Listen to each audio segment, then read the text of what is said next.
UGC के नए नियम को लेकर विवाद थमने का नाम नहीं ले रहा है। शुक्रवार को दिल्ली यूनिवर्सिटी के गेट पर जबरदस्त हंगामा हुआ। आज फैकल्टी के गेट पर यूजीसी के समर्थन में कुछ छात्र जमा हुए थे। बताया जा रहा है कि छात्र संगठनों के बीच मारपीट का मामला तब शुरू हुआ जब लेफ्ट विंग के विरोध प्रदर्शन में ब्राह्मणवाद के खिलाफ नारे लग रहे थे। तभी कुछ यूट्यूबर्स के साथ उनकी बहस हो गई। इसके बाद राइट विंग के छात्र भी वहां पहुंच गए। हंगामा इतना बढ़ा, इतनी धक्का मुक्की हुई, जिसके बाद दोनों पक्ष मॉरिस नगर थाने की शिकायत लेकर पहुंच गए और वहां भी नारेबाजी की गई। अब पुलिस इस पूरे मामले की जांच कर रही है। ये ब्राह्मण वर्सेस दलित वाली लड़ाई है, लेफ्ट वर्सेस राइट वाली लड़ाई है, ये कौन सी लड़ाई है, हम करेंगे चर्चा, लेकिन पहले आप ये तस्वीरें देखें।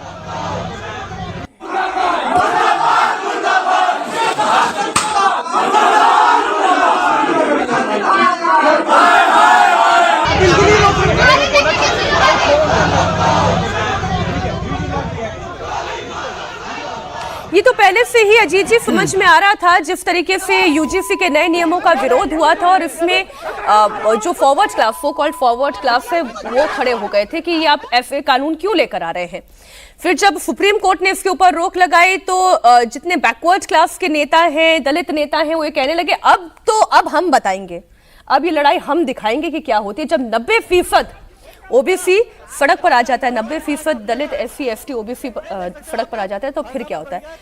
फिर ये तमाशा होता है। देखिए, ये एक तो पता नहीं, सरकार ने जब जिस समय वो गाइडलाइंस जारी की, वो उसमें कोई दूरदर्शिता नहीं थी, कोई दूरदृष्टि नहीं थी।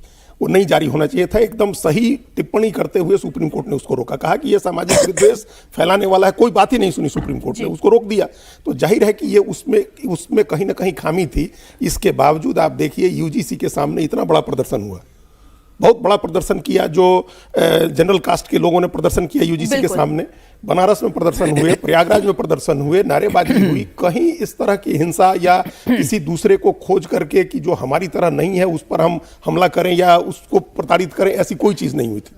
प्रदर्शन हुए थे, अपने अधिकार की लड़ाई लड़िए। यहां भी प्रदर्शन करिए, आप यूजीसी के समर्थन में नारे लगे, इसमें कोई दिक्कत नहीं है। लेकिन आप कैसे एक जाति को टारगेट करके, ये देश का ब्राह्मणवाद से चलता है। एक तस्वीर मुझे फुल फ्रेम दिखाने का मौका दे। भारत के संविधान से चलता है ना, ब्राह्मणवाद से तो नहीं चलता है। अरे किसी से नहीं चलता। वही तो आप किस बात के लिए ब्राह्मणवाद को गालियां दे रहे हैं खड़े होकर के, और आप टारगेट कर रहे हैं उसको, एक दूसरी उस जाति पूछ करके लोगों। मेरा निवेदन है आपसे, जरा ये तस्वीर आप फुल फ्रेम दिखा दें। ये तस्वीर क्यों फुल फ्रेम दिखाने की जरूरत है? कैमरा हटाने के लिए क्यों कह रहे हैं? मारपीट पर क्यों आ गए? और एक लड़की को घसीटते हुए अगर 5 लड़कियां, तो आपको ये लड़कियां गलत नहीं दिखाई देंगी? अच्छा, लड़कों के बीच में धक्का मुक्की हो जाए तो आप उसमें राइट एंड रॉन्ग ढूंढेंगे? ये पत्रकार है, ये ऑरेंज टी शर्ट में आपको दिखाई दे रही है, और मुझे ये पता चला है कि ये बाईकास्ट ब्राह्मण है। अब आप मुझे ये बताएं कि जो आप ये कहते हैं कि दलित को दबाया जा रहा है, कुचला जा रहा है, ओबीसी को उनके पिछड़ा होने की वजह से नुकसान हो रहा है, तो फिर ये एक मैं देखिए, इस तरीके की जातिवादी भाषा में बिल्कुल विश्वास नहीं करती हूँ, लेकिन आप एक ब्राह्मण पत्रकार को इस तरीके से खींच क्यों रहे हैं, घसीट क्यों रहे हैं? आप उसे अपनी बात कहने का मौका क्यों नहीं दे रहे हैं?